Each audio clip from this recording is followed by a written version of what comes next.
Assalamualaikum warahmatullahi wabarakatuh. Selamat datang di channel kami. Bagi kalian yang belum bergabung, silahkan klik tombol subscribe-nya dan tekan tombol loncengnya. Oke, kali ini kita akan bahas 6 cara mendapatkan uang tambahan saat kuliah. Nah, ini mahasiswa wajib tahu nih ya, terutama yang mahasiswa. Oke, sebagai mahasiswa, kita dituntut untuk lebih mandiri. Terlebih kalau berkuliah di tempat yang jauh alias merantau meninggalkan kampung halaman. Tentunya kita harus dapat beradaptasi dengan lingkungan baru. Selain beradaptasi dengan lingkungan dan budaya baru, kita pun harus pandai dalam mengelola keuangan, baik untuk keperluan kuliah, kosan, hingga masalah perut. Terkadang masih ada mahasiswa yang kekurangan uang untuk makan. Maka dari itu, kebanyakan dari mereka pun memutar otak untuk dapat menghasilkan uang. Selain dapat meringankan beban orang tua, mempunyai penghasilan sendiri saat masih kuliah sangat bermanfaat untuk dunia kerja nanti setelah lulus. Banyak cara yang bisa dilakukan oleh mahasiswa untuk mendapatkan penghasilannya sendiri. Yang pertama,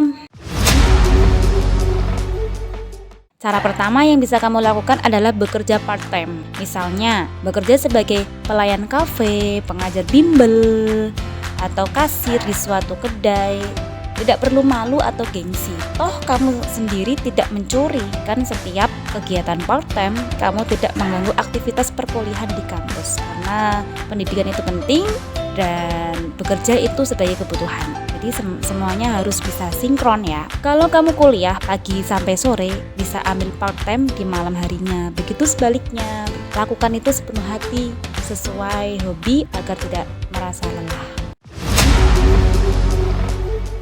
Yang kedua yaitu freelance. Kalau part-time dirasa sulit karena terbentur kegiatan perkuliahan, kamu bisa mencoba untuk menjalani profesi sebagai freelancer. Freelance adalah pekerjaan lepas yang tidak terikat instansi maupun waktu. Nah, freelance banyak jenisnya, misalnya freelance designer, freelance content writer, freelance photographer, atau content creator, atau sesuai hobi, misal masak, bisa dikembangkan ya, sesuai dengan keahlian yang kamu miliki. Yang ketiga yaitu jadi asisten dosen. Nah, ini bagi anak-anak yang rajin ini bisa dijadikan solusi menjadi asisten dosen. Kamu bisa mencoba untuk menjadi asisten dosen di fakultas kamu menimba ilmu. Setiap kampus tentunya mempunyai mekanisme yang berbeda-beda untuk mahasiswa menjadi asisten dosen. Ada yang harus melalui seleksi dan pendaftaran, ada yang langsung diajak oleh dosen bersangkutan, dan ada cara lainnya. Rata-rata, asisten dosen biasanya akan diberi uang saku per bulannya. Lumayan kan?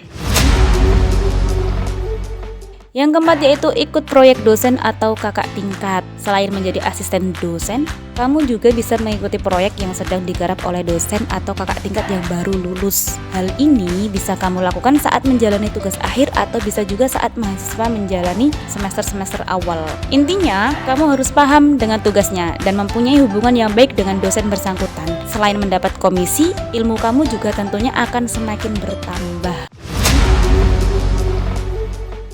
Cara selanjutnya yaitu dengan magang berbayar. Biasanya, rata-rata mahasiswa akan mengikuti magang pada semester kelima, tergantung kampus dan fakultas bersangkutan.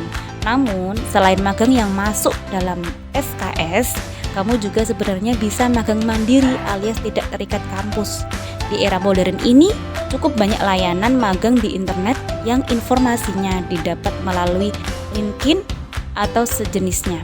Saat ini cukup banyak perusahaan yang membuka lowongan magang secara online.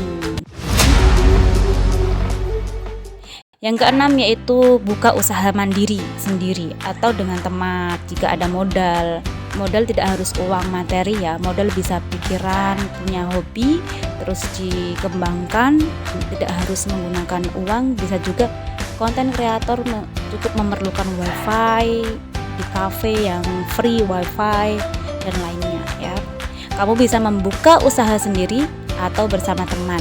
Intinya, kamu harus pandai mencari peluang di sekitar. Misalnya, kamu bisa membuka usaha kuliner di sekitar kampus, usaha jasa cuci sepatu, atau usaha lainnya yang dirasa masih dibutuhkan oleh kalangan mahasiswa, laundry atau buka GoFood atau yang lain ya misalnya. Nah, sekian beberapa cara yang bisa kamu lakukan untuk mendapatkan uang tambahan selama kuliah. Selain dapat membantu orang tua, kamu pun dapat belajar menjadi pribadi yang mandiri dan tentunya dapat berdampak positif di dunia pasca kampus nantinya. Terima kasih yang sudah menyimak.